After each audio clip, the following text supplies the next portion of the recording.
Eu sabia que tu ia perder. Eu sabia que tu ia perder. Mas a gente tava sorrindo já mesmo. Né? Oi, Matheus. Tudo bom? Oi, Matheus. Oi, pessoal. Deixa eu ver. Vou mandar um oi aqui pra galera. Hi, Cessa. I don't know you, but hi. Mandou um... é que eu tá atrasado de vir depois só. Hi. Hi, guys. Olha só que blogueirinha internacional essa guria. Deve ter vezes, duas vezes. Hi, guys.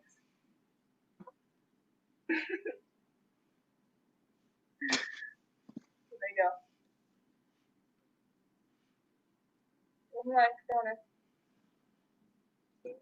Com vocês. Que a gente ia esperar chegar mais gente. Só que tem mais gente assistindo. Quantas pessoas tem? Que o Matheus já tá botando pressão. Tem gente comentando, né? Mas. Já tá subindo um pouco o número. Vamos lá. Matheus quer show particular. Né? Ó, Matheus, pra você. Eita, é pra eu começar já? Bota o banner lá. Eita. Esqueci como é que é a primeira nota agora.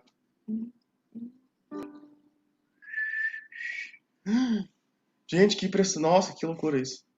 Vai lá, vai lá.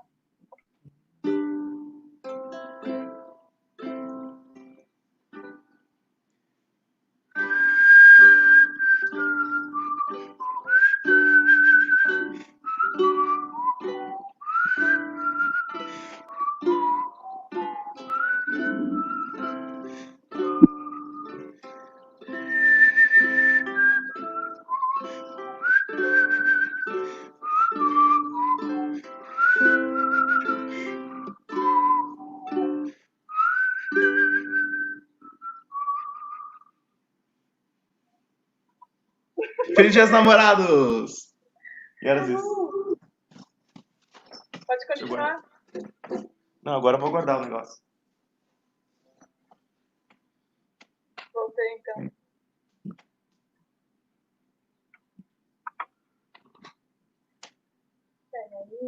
Oh, meu Deus. Nossa, olha os comentários, Bruno. Como é que a gente responde isso? Nossa. Eu respondi ali, ou não? Ela achou que a gente tá falando em espanhol, tá ligado? Alguém fala pra ela que a gente não fala espanhol. Mas eu escrevi ali, ó, que a gente vai fazer em inglês. Quer explicar? Explica já pra ela, fala pra ela. Sim, mas é que ela falou, eu não entendo espanhol, tá ligado? Aí eu fiquei tipo, mano, a gente não fala. Isso que eu tô falando. Ui, nós também não entendemos. Okay, I just want to make sure that everyone understands that we are gonna do this in English. We're gonna start in like a minute with our guest. And also, we're all Brazilians, so we don't actually speak Spanish, we speak Portuguese. Just saying. It's almost like Spanish, but on drugs. That's basically it. Yeah, that's Portuguese, Brazilian Portuguese for you. Que mais? Ela falou que a qualidade do som também tava ruim, né? Será que sou eu? Será que dá pra ouvir a gente bem? Sei lá, não sei. Não sei se não é minha internet também. Que não sei como é que tá aparecendo. Mas... Matheus, avisa se o som estiver ruim. Matheus, tu é o nosso cara do som. Dá um feedback aí. Tu é o cara do som da gente aqui. Ajeita a mesa aí. Sabiam que em todas as lives a Bruna tava usando headphones e ela achava que ela tava usando o microfone do headphone, mas na verdade tava usando o microfone do computador. Ó, o Matheus falou que não tá ruim. Eu nem sei que microfone que eu tô usando, eu não consegui ajeitar, gente. Ela sabe que as pessoas conseguem ouvir ela, é o que importa, né? Mas eu vou melhorar a qualidade aqui. Ok. Tu acha que é hora de chamar o nosso convidado? Acho que sim. Beleza. Então com vocês, Emmanuel François. Peraí. Quase. Just one second. Agora, pode chamar de novo. E com vocês agora, Emmanuel François e Adir. Hi. Hello. How are you guys doing? We're fine, thank you. I'm fine. Yeah, kind of. Awesome. It's amazing. Thank you so much for being here. I'm Israel. This is my cousin Bruna, who's also a violist, and believe it or not, she's also from Brazil. Um, so we just want to start by asking you what's your background and what's your story with music and viola. Okay, cool. First of all, I would like to thank you guys, and of course Adir for inviting me. And I would like to apologize also because I don't speak Portuguese. I don't speak Spanish. Not yet. Not yet. And my English is a bit rusted since I haven't been traveling for 3 months now. So it's been 3 months. I haven't been speaking English, so I'm a bit rusted. Sorry. Um, Actually, my background is a bit was a bit a surprise because I don't come from a musician family, and I started playing music by accident almost. Because when I was a kid, I used to listen to a band in my village, and so I wanted to play the drums. And so I went to some music school, which was like 20 kilometers from home, and it was because I was living in a very small village, and they told me that it was impossible to learn drums because it was a very small music school. And they told me, but we have a violin teacher, and he has only like two or three students, so maybe you could give a try. And so that's why I started to play the violin, and I liked it a lot. And at some point, I discovered the viola, but much later. And then I started to play both the violin and the viola. And finally, I chose the bright side of the force, and I chose the viola. Basically, Awesome. That's awesome. Um, and you probably like the viola more than the violin. Then, do you still play the yeah, violin? yeah. I think I play maybe one concert a year on the violin. Oh, awesome. So Cool. I can't really say I still play the violin, but from time to time, yeah, I play the violin. Awesome. So now it's time for Bruna to also practice her English. She also has questions for you. Okay. So, what's the role of the viola in a string quartet, and how to be successful on it? It's very interesting because the viola is uh, sometimes, you when you listen to a string quartet, you might not notice the viola. You might consider it's not very important because in most of time you don't play the melody, and so you could think the viola is not important. But as soon as you remove the viola from a string quartet, you realize it cannot sound. It doesn't. It stops sounding. So the viola is very important because we're part of the harmony and also of the rhythm, of course, and also of the sound. And sometimes we say that it's funny because we have a bottle of wine here with Adir, and it's kind of funny because sometimes we say that the string quartet is like a bottle of wine, and that the label is the first violin, the bottle itself is the cello, but the wine is the second violin and the viola. So I think the viola is the heart of the string quartet, and for a viola player, it's very important to play in a string quartet, even as an amateur or as a dilettante, because it's the best school for music, I think. And for a viola player, I mean, it's very hard to become a soloist because there are very few soloists on the viola, and also there are not that many concertos to play on the viola. And for me, it's much more interesting to be a chamber musician when you play the viola. So that's one of the main reasons why I chose the viola. Awesome. So you can basically just, after you're done with the second violin, the viola, you can just throw the first violin, the cello on the trash. Not just kidding. Just like the bottle. Ideal.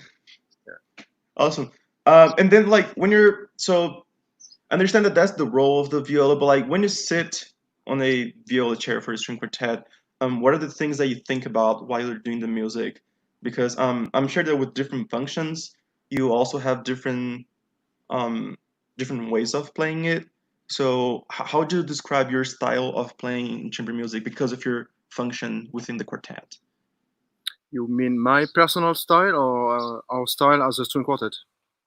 Uh, excuse me, as a string quartet. So, for example, if you were to play like a concerto or in orchestra, you'd probably play it differently than if you played Wow. in a string quartet. So, like, how is that different? I think that could be funny because I think that playing a concerto and playing in a string quartet is not that different. I mean, in the sound, when you play in a string quartet, you need to have a very focused sound, very precise, really defined. And when you play concerto, basically it's the same. The main difference is when you play concerto, you use usually a lot of bow speed to increase the harmonics. And when you play in a string quartet, you look for precision and focusedness in the sound. And it's much different from orchestra because when you play in orchestra, you really you don't want to be heard in a way. You don't want to hear your specific sound because you have to melt in a section. So it's very different. And then, do you prefer playing? So, when you're playing the viola part, do you prefer playing on the outside or on the inside? Because, for example, here in the United States, almost always violists will play on the outside, and so like, what do you like better for playing and for listening?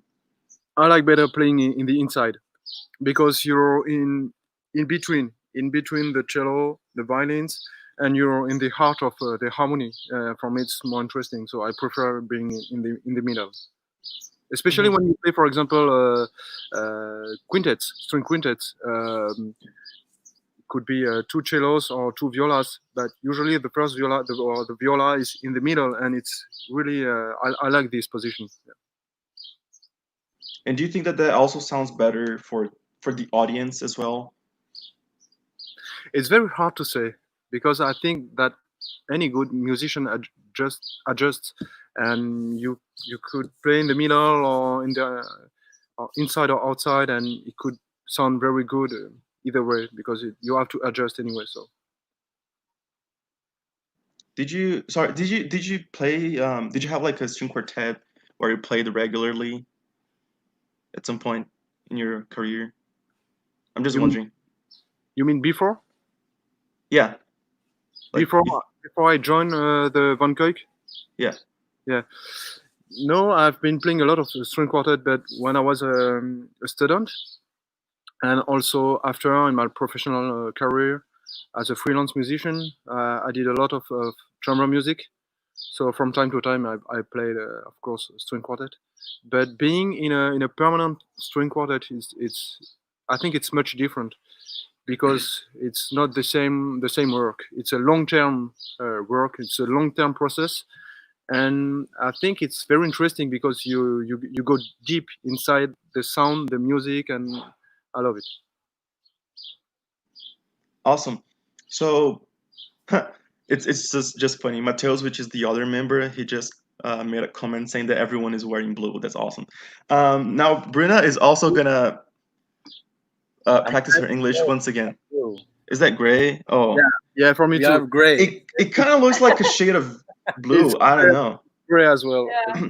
Like even Maybe my bottle is blue. Like everything is blue here. I don't know. Anyways, yeah, I think Bruna has another question for you. So, how to efficiently conduct a chamber music rehearsal? sorry. How to efficiently conduct a chamber music rehearsal? For me, good chamber music rehearsal is when everyone has something to say, and sometimes you don't have to speak. Sometimes, and at some point, you know your colleagues very well, and you know that some of them really like to talk and to express, and sometimes they say, "I think we should do this or do this, and maybe we should try this." But there's another way to work, of course, and it's just by interacting with each other with the music and trying to inspire your colleagues by trying new stuff or showing something different. and I like this way to rehearse, and I think it's a matter of balance. And at some point, you find a way to an efficient way to rehearse and to progress as a string quartet. So you have to talk, but also not talk, and this is a interesting part. Awesome. What I was gonna say, do you have like do you think that there are some underrated chamber music pieces that people should play or hear more? Yeah, I think the Haydn dedicated quartet, Mozart. I mean, the six quartets Mozart wrote and dedicated to Haydn. It's like a awesome cycle of string quartets, and it's not that often played, and I think it's a shame because it's wonderful. I mean, everyone wants to play Beethoven quartets, which are amazing, or Haydn quartets. It's gorgeous music, but there's these six quartets by Mozart are incredible. If you have like, for example, say, you're teaching a conservatory or a university and you have like students in there and they're having like their first experience in a string quartet in that formal education, what would be, let's say, a good order of string quartets to play? Like, you would probably not begin with, I don't know, Ravel, you know what I mean? um, if you're just getting into this world of string quartet. So what would you suggest? I would suggest classics. I would suggest Haydn, Mozart, or early Beethoven. Awesome. Bruna, I think you're on again.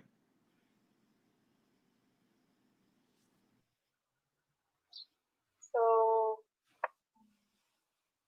okay. So we wanted to know how to study with you, how to study with Emmanuel. Sorry, it's very hard to hear you, Comment Bruna. travailler avec toi ici? Ah, you mean in Bordeaux? Yeah, How does it work? yeah. Maybe you should ask Adir.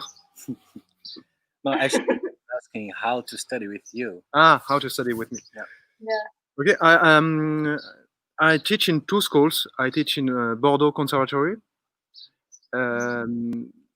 So in Bordeaux Conservatory, there are many different students, from beginners until pre-professional students.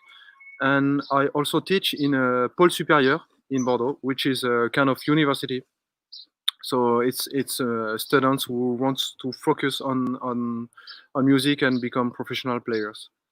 So I teach in two schools, but these two schools are related, and usually I mix my students in between these two schools. Cool. And I think that since we have a deer here, we might just put him on a little bit. You can answer in either English or Portuguese, but we wanted to, excuse me, we wanted to know what was your experience as a Brazilian to, go there, and how did you get, I don't know, your scholarships, how was living, how was the music part, the non-music part of your journey in France? So actually, I don't have even today. I don't have any scholarship here. I think the school actually it's a public school now. Yeah, it's a public school. So we don't have like to pay a huge amount of money. It's like you pay, I don't know, 400 euros for a year. You know, like my life here was a bit difficult at the beginning because it's like the shock of cultures. Like French are a bit French people are being, they are really direct. I have a story. I remember when I arrived here, like almost 3.5 years ago. Like we as Brazilians, we like to talk, we like to visit place to know where we are going to study and something like that.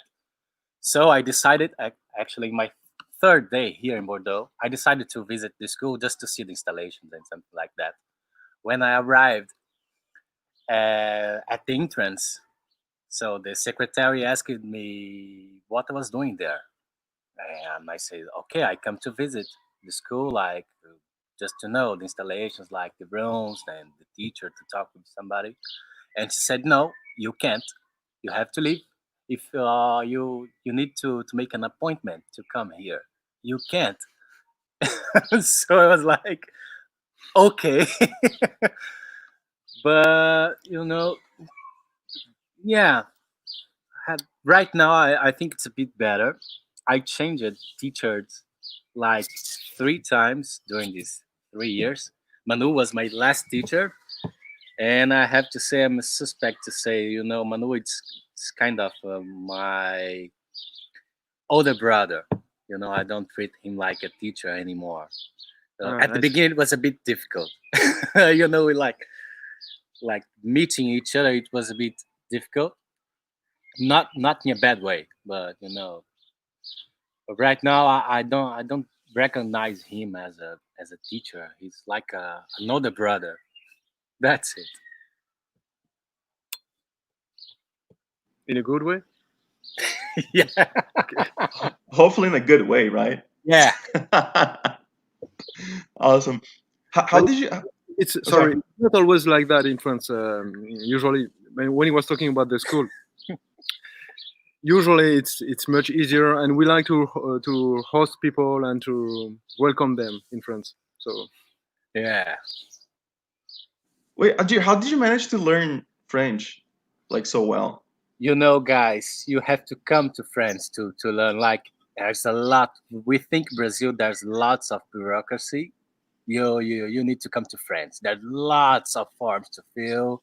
Like, you know, to open a bank account, you receive your password like a week later by letter. So you have to sign lots of papers and the immigration stuff. So I kind of learned French because of these forms and speaking a little bit and listening, and that's it. I never learned French before coming. It was quite funny because here in Bordeaux, people don't speak that much English, so it was a bit difficult for me. But in Paris, like, people used to speak English better. Oh, so you just learned through pain, a lot of pain. Yeah, still, I kind of Yeah, miss no. it because of this lockdown thing, and Oh my God, are you guys like, what are you guys doing during this lockdown in France? Like, how are things in France right now? Actually, the lockdown here ended uh, 2 weeks ago. yeah, 2 weeks Yeah, ago. Yeah. 2 weeks ago. But I was in the risk group. Sorry. So I was like, I didn't feel ready yet to leave. So he convinced me to leave. So I stayed. As I said before, I remained 83 days at home without leave, even for grocery. I did my grocery by internet, and they delivered at home. So it was really, for me, it was a bit hard not to see the sun. Right now we are approaching summer, but right now, like, the lockdown, it's over for like 2 weeks, and people are going to bars and like normal life, the new normal life. Yeah, I bet. Wow. Cool. We had another question. This came from Instagram actually, which is how to efficiently divide your practice sessions, and if you have any tips for us in that matter. For practice sessions, Yes, for practicing. yeah, I would say you don't have to practice too long. I would say first of all, don't practice 3 hours in a row. You can't be efficient because for good practicing, first of all, you need to be focused. And focus, it's tiring to focus. So you can't practice too long in a row. So make breaks and try to practice maybe two times or 3 times a day, but not one time for a long period, I would say.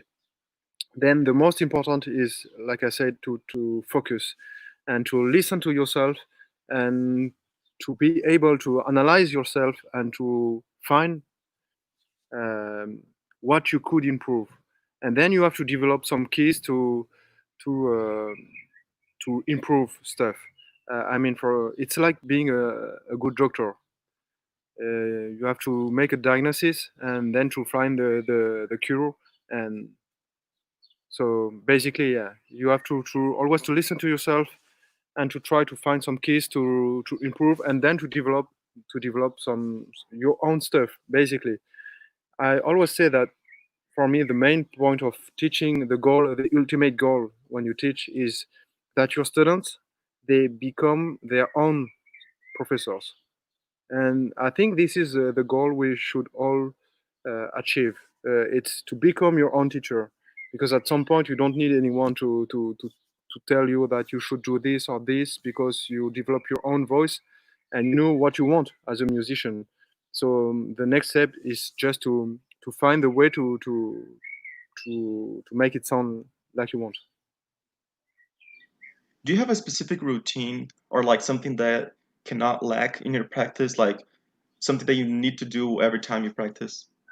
Actually, I don't like routine, because for me, routine in it means that you stop thinking, and that you're just on your tracks and just following something without even thinking about it. So I don't like routine, because for me, when you practice, when you play, you always have to be active and to think and to react.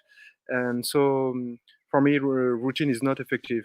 It's you, of course, it's useful to play scales, exercises, and so on. But you always have to change and to try to improve and to think why are you doing this and how you could improve. Gotcha. Yeah, that makes a lot of sense. I think we have a question from our YouTube comments, and I think Bruna is able to put on the screen right now. Let's see.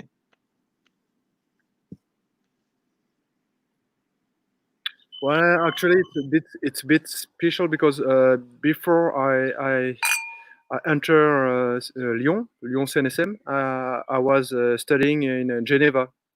I was studying the violin actually in Geneva, and at some point, actually at this time, my girlfriend was a viola player, and from time to time I was borrowing her viola, and I was playing with her viola, and I kind of liked it. And someday I just decided that I would I wanted to have some viola lessons. So I decided to apply to Lyon CNSM, but I wasn't a viola player actually. At this time, the audition to get in it was in September, and I started playing the viola less than 2 months before. So basically, I just I applied for the audition, but I didn't have a viola and I could not read the viola clef, and I just decided to apply for the audition. And I practiced for 1 month and a half on the repertoire, and I got in. But it's of course it's not a good example, because I was already I would say accomplished violin player. So of course for me it was easier. It's not like when you well. So this is how I got in Lyon, and then I was studying both the violin and the viola. And at some point, I had to choose, because I was applying for international competitions on the viola, and I had to focus a lot on practice a lot the viola, so I could not find time for the violin anymore. Which is a good thing, right? You just Life focus goes, on life goes. exactly. Awesome. We have one more question. This one is in Portuguese, so I think Ah, if yeah, Ana. Adiro want to show us our his French or something to Euh, translate. il y a Ana Luisa Sorry. qui demande si tu as déjà connu le répertoire brésilien pour alto avant ou après moi. Actually, the Brazilian viola repertoire, I discovered this repertoire with Adir, thanks to Adir actually, because before I didn't know anything uh, from this repertoire. So I'm very grateful to Adir, because he brought me a lot of new pieces, and it was yeah, really interesting to discover all this music. Thank you. How does it sound to you? I just wanted to to know like what for a French person the Brazilian music sounds like. I like the rhythm, the rhythmic approach of this music because it's you can feel that it's always related to dance and to movement, and I think it's interesting.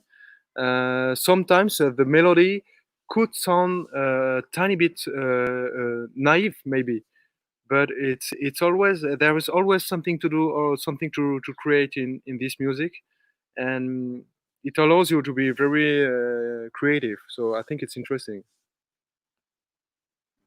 And now, in contrast with that, how would you describe French music? I think any music is related to speech, to language, and French music is of course related to French language.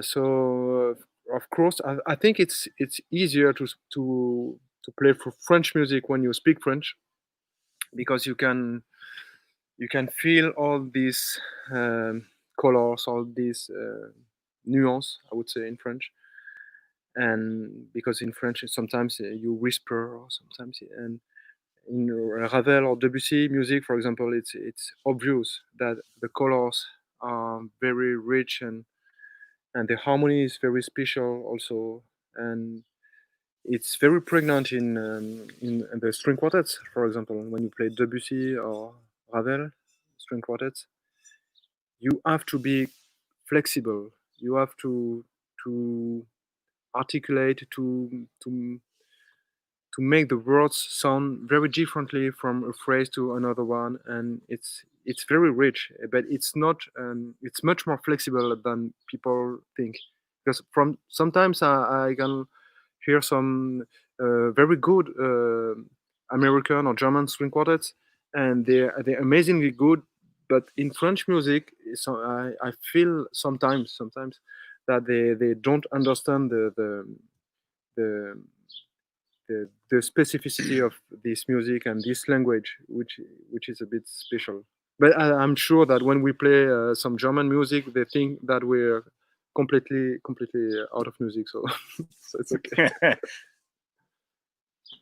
I think Brenda should be able to tell. Not just kidding. Hola. she's no, she's actually she's from a German family, so that's why we always joke about it. So and how is let's see, like Adir, like that's like for Adir now. What's your overall experience with studying France? For me, it's a difficult question. Let's say what's different between your experience with Brazil, studying in Brazil? Mm, actually, I started in a social project and I remained playing in orchestras from social projects for quite a few time.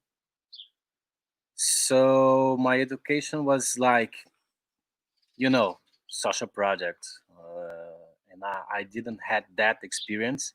Even when I did the I did 1 year at the university in Brazil, but I wasn't that much at the university because at that time I was principal viola at the Espírito Santo State Symphony. So I hadn't that time to go to the university. So like here I'm 100% a full-time student. So it's my actually my first experience. So I'm not the best person to talk about that.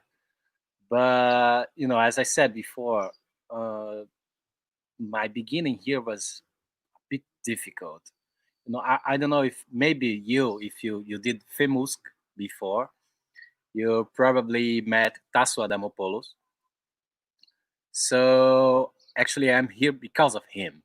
He brought me to make part of his class. Actually, I remember like the last year that we had the mega orchestra, we were playing, and then you were like up there in the risers, like the percussion risers, like dancing with like sunglasses, and Alex Klein was like, "What?"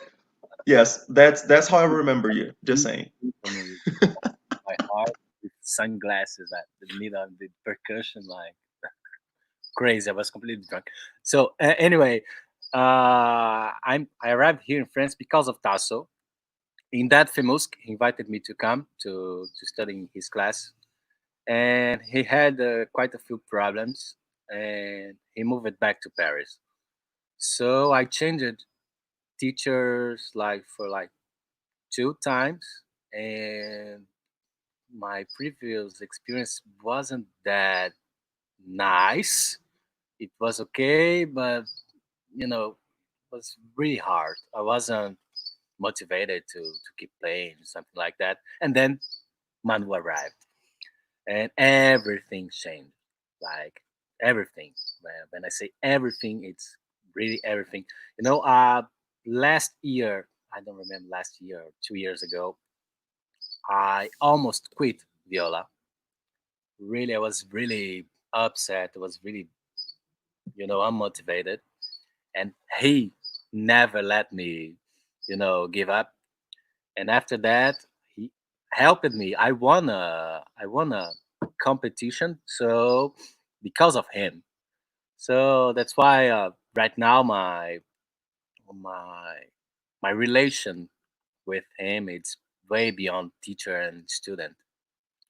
That's why I consider him like my older brother. He always, I finished my bachelor last year, so in theory we don't have any obligations with each other. So he still keep giving me classes for free. You know that that it's really difficult to find teachers like that. It's because I'm very rich, so I can afford it. That's for sure. But it's really rare to find teachers that like that, to who really invest and put time. And he always calls me to ask if I'm doing well, if I need something or something like that. You know, right now, yeah, I owe almost everything I have and I conquered here to him. Thank you. Wow, We will negotiate. that's awesome. It's awesome when we're able to find a teacher that you know that works with us. So yeah, what are like actually what it is? I wanted to ask something. This came up in another live that we did. So like, what is because Adir kind of said his experience, but like, what it is like to study with Emmanuel and Emmanuel, what it feels like to teach Adir. Oh my god, I have to leave. It's amazing because I think it was the first time I had a Brazilian student. So I did not have any expectations, and so I was just wondering how it could be, and it was very interesting because I was so surprised because he arrived with his own culture, his own background, his own approach, which is very different from what we do here. But I really liked it because he was so invested, so motivated, and he's a very hard worker. And each time he takes his viola and it's so alive, he's always trying to do something and to be creative and to he's always in the music. So even if you would say I'm not sure that Stamitz you are supposed to play like that, but it's always something is I mean it's trying is it's music. He's a very musical person, so and he's very alive, as you can say, as you can see. So it's very interesting to work with him because yeah, he's very active, motivated, and he's a hard worker. So yeah, for as a teacher, of course, you like having this kind of student because he's a yeah, he's great. Is that somehow different from Europeans in general? Like, how do they react or respond to their lessons?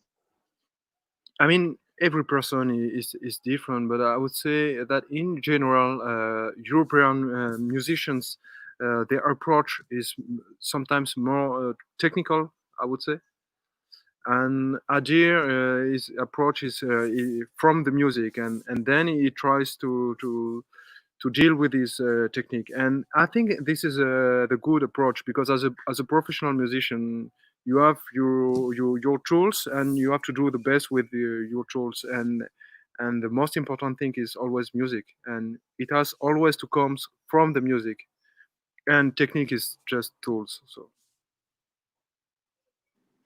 Cool. Time for Bruno to practice more English. Do you know how to do this one? No. Oh, okay. I usually send her like the questions that she's gonna ask in English beforehand, but I want to see if she can like translate by herself on the spot. Do you want me to try?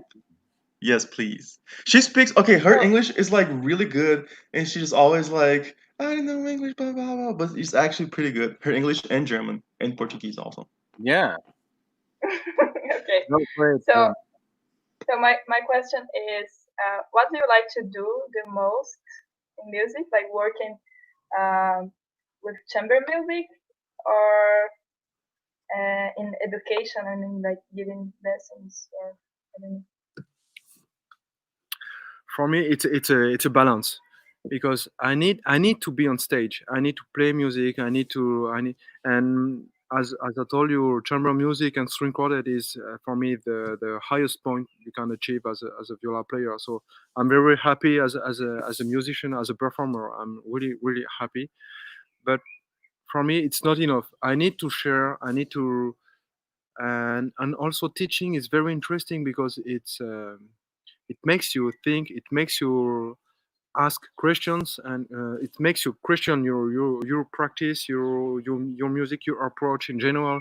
And it's very for me it's very interesting to teach, and I love teaching. And I need this balance in between playing and teaching, because playing helps me performing, and performing helps me teaching.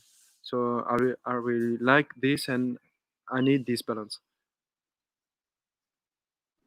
Is there talking about teaching? Is there any festival that you teach?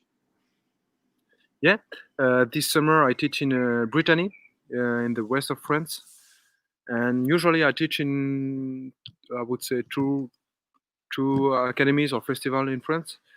But this year one was cancelled in April, and so I will only teach this summer in it's called Académie Musicale du Grand Ouest, and it's a very small academy actually. We are only 4 teachers, so it's like a big family, and I think it's gonna be nice and fun. And in September, I will teach in Trondheim also, Trondheim Music Academy with my string quartet. But it's not viola; it's mostly chamber music. And like for people from Brazil who might be interested in that, are there like resources or aids and like scholarships if, in case like they like financial aids in case they're interested in going there?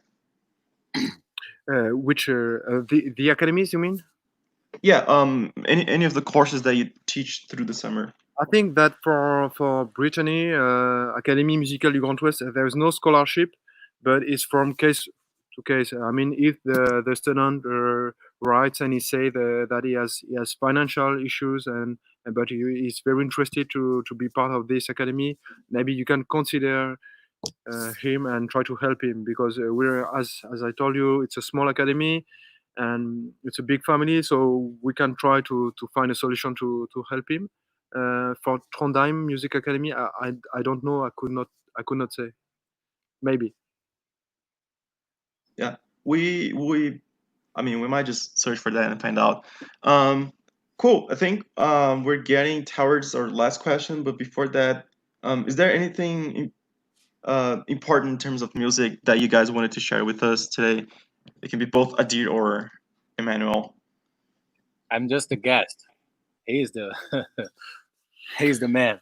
No, I think for me the music is first of all, music is a passion. So you should all consider music as a passion, and don't don't fall into a routine. Or and when you're when you play in an orchestra, don't play don't play like you work in an office or something like that, because you're not.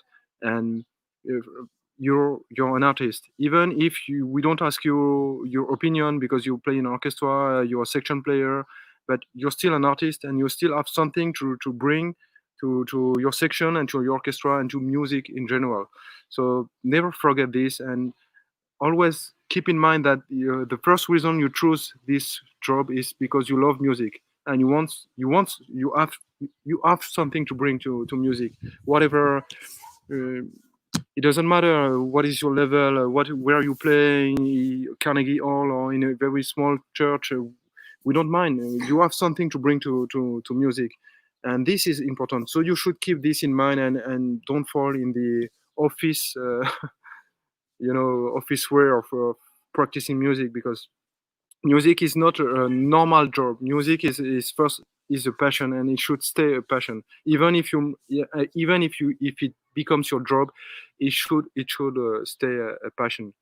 And I would also say that as a musician, as a performer, each time you take your viola or your violin or whatever, you should try to improve and try to develop something new and to progress, because the goal is to progress and to learn stuff, and this is the interesting part of music. You always have something new to learn and to develop, and so every day you have something new to learn, and to each time you take your viola, you have to try to sound better than the day before. That's And it. yeah, and since we're talking about passion, because a lot of people, they start on the violin and then they go to the viola, but they just fall in love. And I think that's the same thing that happened to you. What Yeah. are the things that you love the most about the viola, or do you think that you didn't have in the violin, but you do have now? The main reason I chose viola is the sound, because I think the sound is richer on the viola, it's darker, is and I loved it. Each time I take the viola, I'm always trying to look into sound and to develop something new, and it's a research for me, the sound. And also what I really love about viola, being a violinist before, is that the viola repertoire is much easier than the violin repertoire. I mean, of course, it's viola. Let's be honest. Viola is much more difficult than the violin. I mean, if you want to play Paganini on a viola, it's much harder. Not only because it's bigger, but also because the viola is much slower than a violin. So you have to work hard, and it's very tricky to play virtuoso pieces on the viola. But usually the viola repertoire is much easier. I mean, the concertos, the sonatas are much easier on the violin. So what I really appreciated when I switched to the viola is that each time I was sight reading a piece, I could from the start, from sight reading, I could focus on the music, and I didn't have to focus on first of all learning the notes, and then maybe being able to do something with the music, especially when you play Paganini or this kind of things. On the viola, usually you from the start you're in the music and you're trying to phrase and to make something, and this is for me much more interesting than technical work. What are like the main adjustments that you had to do from the violin to the viola in terms of technique? Yeah, it's the right arm, I would say, because the right arm, the I mean, for me, the viola technique is much closer to cello technique than a violin. Yeah, I mean, for right arm, it's like the cello. You have to use slow bow speeds and to be much closer to the frog, and it's more similar to cello than the violin. Awesome. So I think it's time for the last question that we always ask every guest that we have. So I think that was kind of answered already, but maybe we can go more specifically, which is during these pandemic times, a lot of people are really not very motivated because they're not having lessons, or they're not playing any ensembles. And I know that I know that some ensembles already are coming back, but even so, we're still not playing as before. So like, what would you say for people um, to keep them motivated to play in times like these? Wow, it's very hard. It's a very hard question because I would say that myself, it was very hard for myself to find motivation, because for me, motivation comes from the stage and the ability to go on stage and to perform music and to give, to try to give music to people.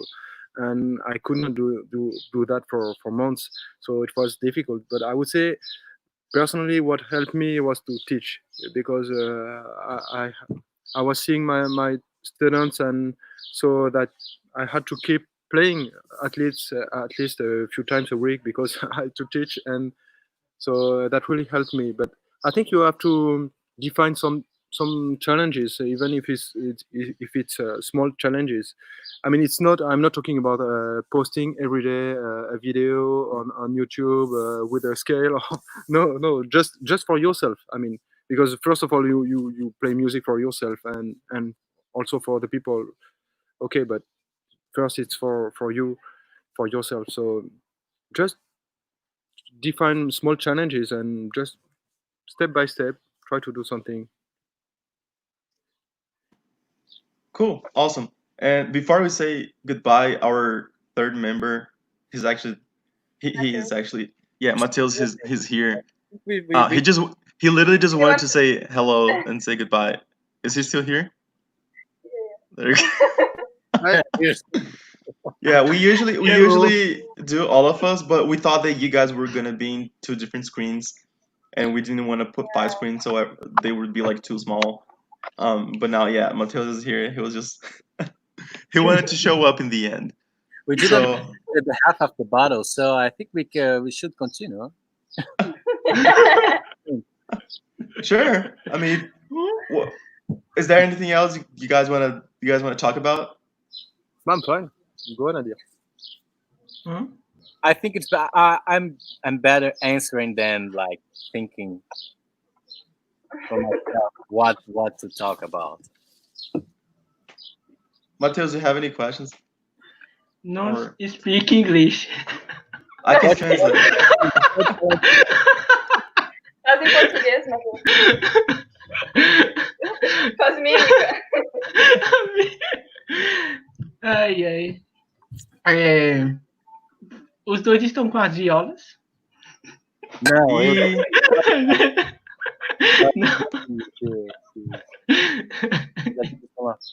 E non, c'est les altos, ils sont là. Les instruments. Ah oui. Bah, é que o Mateus vai pedir pra tocar.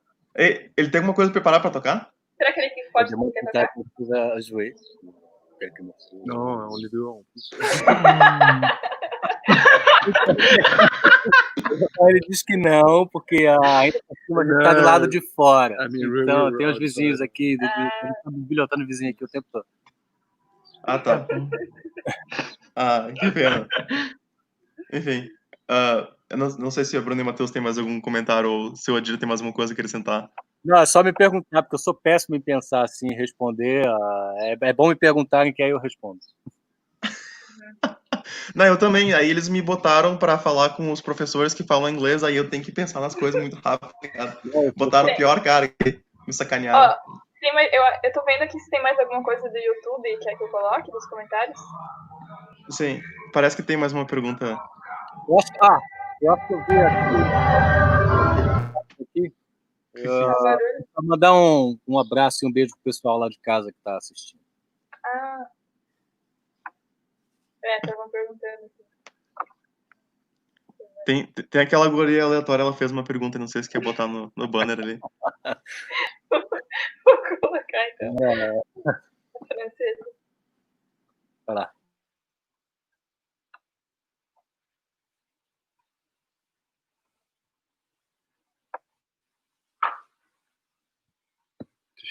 Non, allez. J'ai pas compris. Ouais, en fait, il y a la question. Ah, okay. Sorry, because you spoke Portuguese before, so okay. Oh, sorry. How do I work on musicality? Musicality is related to culture, first of all. So you have to develop your own culture first, and also to develop your personality, I would say. But it's a very hard question, because for developing your personality, you have to live, you have to experience. And I mean, by living and experiencing, I mean, it's meeting people, it's traveling, it's also having fun and making parties, or experiencing love and sadness, and I mean, living. You have to live, and you have to. So I would say culture and personality, but it's personal experience, I would say. And then you use your this background, this culture, and your personality, I mean, your vision, and to try to do something. But don't try to be original. Just listen to yourself, and rely on your culture, and should be fine. Cool. Awesome. Matheus, you have anything to add? I was just checking. Ah, foi mal. Você tem uma coisa a adicionar antes da gente terminar? Só checar. Mas você traduz? Oi? Você vai traduzir, né? Eu posso traduzir. O Adi pode traduzir. Aí você fala em francês. Aí você fala em francês.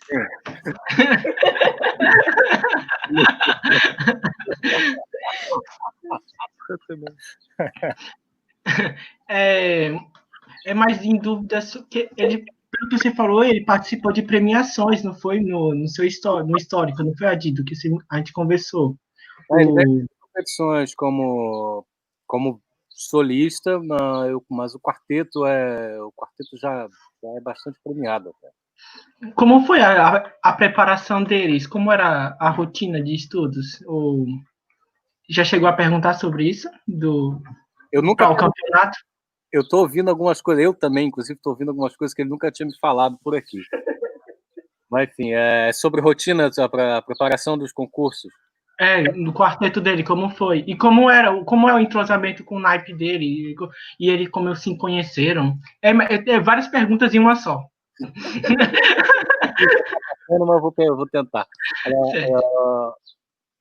Il demande comment ça a été ta préparation pour tes concours autant que soliste, comment c'était ta routine, le travail avec l'alto.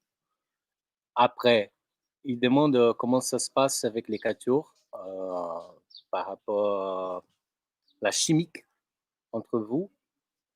Et mais o quê? O quarteto, a preparação para concurso, quarteto e... Isso. Et comment vous arrivez à vous connaître? Se conheceram, isso. Ouais. Okay, the question was about international competitions. That's it. Yeah. It's very challenging when you prepare international competition, because you have to prepare many pieces, and it's very demanding, and it's of course a lot of work. So I would say that when you prepare such a competition, first you have to rely on the pieces you already know as much as possible. Try to play pieces that you know, that you have played a lot, and that you're very comfortable with. And because you also you will have to learn new pieces, of course, otherwise it's too easy, it's not funny. So it's a mix between you choose pieces you really know well and new pieces, so it's challenging and interesting. And then, well, just practice and try to play as much as possible before the competition, and always think that all of the work you've done, it's never lost. And especially when you prepare this kind of competition, it's very interesting because it's so challenging, and it's a lot of pressure. And once you've done this, because it's basically for a viola player the most difficult thing you would do, once you've done that, everything looks easy. So could be useful to prepare an international competition, because then life just seems cool and easy. So just for this, it could be interesting. As a string quartet, we we work a lot. Of course, it's a lot of rehearsals, but it's the same. You need to spend a lot of time on stage, and you need to perform a lot, because even if you spend your entire life together as a string quartet, if you don't go on stage, if you don't perform, if you don't play live, there's no point, because it's the same when you play alone. 1 hour on stage equals maybe 5 hours rehearsing. So try to play and to spend as much time as possible on stage. And the last question was how did chemistry? How did you get to know each other? Yeah, how did we met? Actually, I joined the quartet 3 or 4 years ago, and the guys met at school, or basically. But for us, it's a bit different as a string quartet, because most quartets they met when they were students. They met at the conservatory. For us, it was a bit different because they met after school. They were already professional musicians. They were already freelancing and playing a lot of concerts, and they were already experienced chamber musicians. And they decided to give a try at first. To let's try playing string quartet and see what happens. And then they met Günther Pichler, who was first violin of Alban Berg Quartet. And Günther told them, guys, you have something special, and I think you should focus on string quartet, and you should practice and really try to do something with it. And they were kind of successful. So for me, it was easy because they were already successful when I joined them. So for me, it was much easier, of course. But yes, and I knew them from school, and we knew each other. So when their violist quit, they called several people and said, "Oh, do you want to try with us?" And of course, I said yes, because, as I told you, for a viola player, string quartet is a dream. So, and I was lucky enough to be chosen. So, yeah, that's it. Merci. Ah, Merci. Boa! très bien, très bien. Aproveita. Muito bem. Muito bem. Eu conheci, Adi, você conheceu o Rafael, que ele mora aí em Paris, violinista? Sim. Então, Inclusive. eu fiquei na casa dele uns 4 dias, com 7 euros aí na França, só para te avisar. É uma longa história. Pergunta a ele, imagine, 7 euros em 4 dias. Meu Deus. Tá maluco, me comeu, né? Fast food, ele comprava 2 em 1. Tá maluco. Tá, mas aproveitando, pode perguntar ele se existe play along de quarteto em que só tenha trio? Existe, será? Quarteto que deu para entender a minha pergunta? Acho que sim. Demande s'il y a quelques play along de quatuor. Ouais, des audios que tu joues avec. Des disques? Pas vraiment de disques, mais c'est pas peut-être quelque application que par ordinateur, je sais pas quoi. Pour jouer en même temps que nous? Oui, pas jouer en même temps qu'en quatuor, pas pour simuler. Jouant en quatuor. Yeah. No, I'm sorry, but you can maybe you can try to play on a CD. You can try. I'm sorry. Oh, but just to add something, you don't have to. You should listen to his quartet, his last disc, all Mozart. It's fantastic. It was released earlier this year, I think. Yeah. Yeah, in October. In October. It's fantastic. Is it on Spotify? Merci. Yeah. All the digital platforms. It's fantastic. You should listen to. Merci.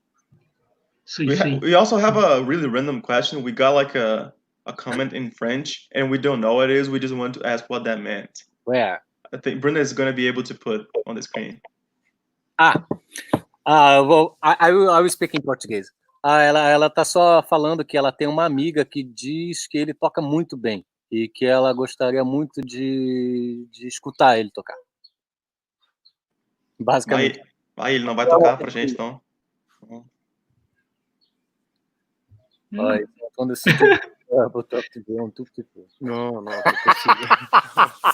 Brilha, brilha, estrelinha. Humorece. Não dessa vez. Quer tocar, Di, no lugar dele? Eu nem viola trouxe. Eu tô na casa dele. Então, aí toca com a viola dele. Brincadeira. Mano, os caras estão num rolê, tomando um vinho, tá ligado? Aí pede pra tocar viola. Ah, meu. Não, aqui outra coisa. Eu sei que ninguém me perguntou. Maybe I can say it in English. But no one asked me, but I will talk about that. About practice. Me, personally, I try to use like that famous Pomodoro technique. Actually isn't musical, but I kind of adapted to myself. I divide my practice in sessions of 25 minutes, and then I rest for 5 minutes, and then I start again 25 minutes, 5 minutes. After 2 hours doing that, you leave your viola for like 1 hour, and then you can start again. 25, 5, 25, 5, then that's it. I think for me it works because it helps me to focus on what I have to play, like in the difficult passages and something like that. I think it's really good. I know that Milan, the principal viola of the Metropolitan Opera, he does that. So yeah, for me it works. Awesome. It's so funny because we hear the birds. It's so cool. Yeah, like outside the cats running. Yeah. What's the weather in France right now? Cloudy. Yeah. Cloudy. It was raining all over the week, but today the sun decided to appear. But yeah, it's cloudy, kind of It's cloudy. not that warm for June, but usually it's much warmer here. Oh, is it like that different from like Brazil? What's your like when you go to Brazil and France? Do you feel like a lot of difference in your viola because of like humidity and dryness? It depends where. Like me coming from like the countryside of Rio, and actually I never went back to Brazil since I moved. So I don't know how to answer that question specifically. But like speaking generally, like the summer here, it's quite close to the summer in Rio. It's really, really hot because we are quite close to some beaches, and close to Spain. Actually, here in Bordeaux, we are quite close, like 1 hour, 1.5 hours from Spain. So it's really hot during the summer. During the winter, it depends. It's almost never like Freezing. Yeah, like negative temperatures. It's quite rare. We have the sensation, but not really like less 5, for example.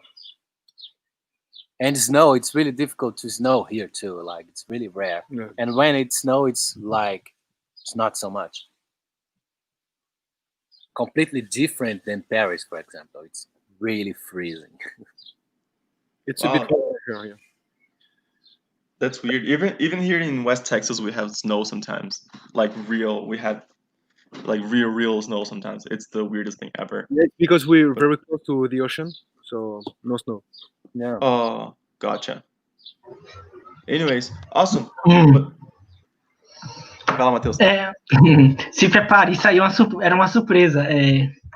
A Di, em breve, eu já tô querendo logo se o Bruna e Israel, que já estão aqui, né, para falar, convidar em breve você para fazer uma live junto com o Israel, para ter uma conversa sobre intercambistas. Nem ele sabia.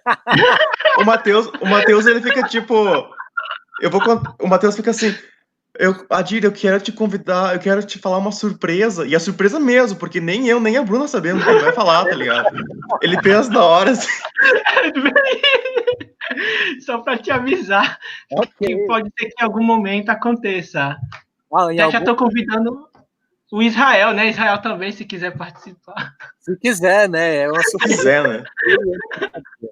Eu não sei se eu sou importante o suficiente, a gente não pode deixar cair o nível dos nossos convidados, né? Então... Não, falou o cara que tá em Bordeaux, né? Sim. Não. Grande coisa. Mas fica o convite de uma conversa. Seria legal, tipo, um que está na Europa e outro que está na América do Norte, né? É isso mesmo. É América do Norte, sim. É. Boa. É boa? Errei? Não, tá certo. Ah, tá. Você quer me matar?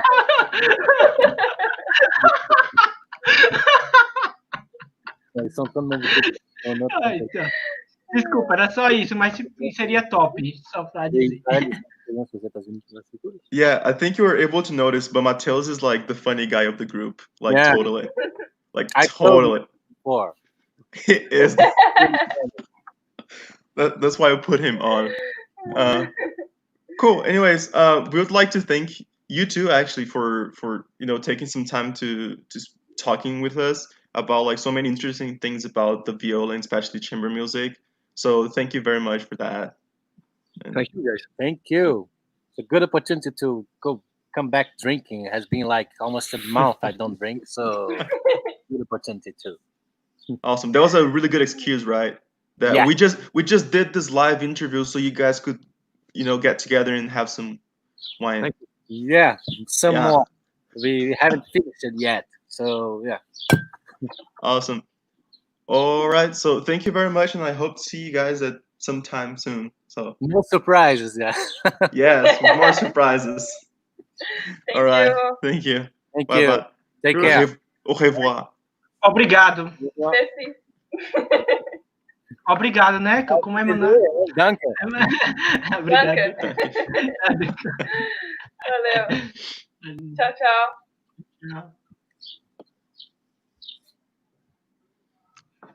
Então é isso aí, pessoal. Muito obrigado, pessoal que tá assistindo. Thank you, guys. Thank you. Au revoir. Não, como é que é? Merci. Como é que fala obrigado? Dankeschön. Arigato. Xie. O que mais tem? Graças. Tô mostrando todas as línguas. Falando todas as línguas que eu sei falar. Espanhol, né? Grazie também tem. Enfim. Então, muito obrigado a todos que ficaram aqui. Espero que todos tenham um ótimo Dia dos Namorados no Brasil. E eu não sei se a gente já pode anunciar o que vem segunda-feira ou se a gente espera sair os banners. Não sei, só na pode segunda. falar. Bom, de qualquer forma, fiquem ligados na nossa programação. Fala em inglês, Israel, para eles ficarem ligados na programação. Porque semana que vem tem lives em inglês também, né? Tune up in our channel. Don't forget to subscribe and hit the like button, right? And so don't forget that next Monday we have an international guest. We're going to be speaking in English about orchestra excerpts. So see you there. Word. Foi bom? Agora, traduzindo, se inscreva no nosso canal, e compartilha e curta para ajudar a divulgar. Eu sei que não foi Israel, mas eu tô... Agora a Bruna faz em alemão. Vai, Bruna. Eu nem sei como fala para se inscrever no canal.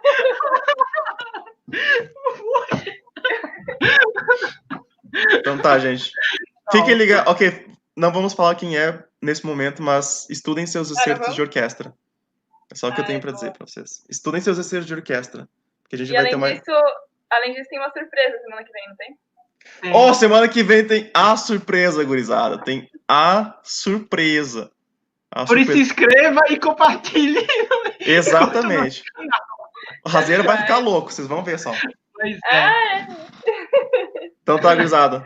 Então é isso. Isso aí, eu vou almoçar. Valeu, falou. Hora de dar tchau. Hora de dar tchau. Tchau, pessoal. Tchau, pessoal.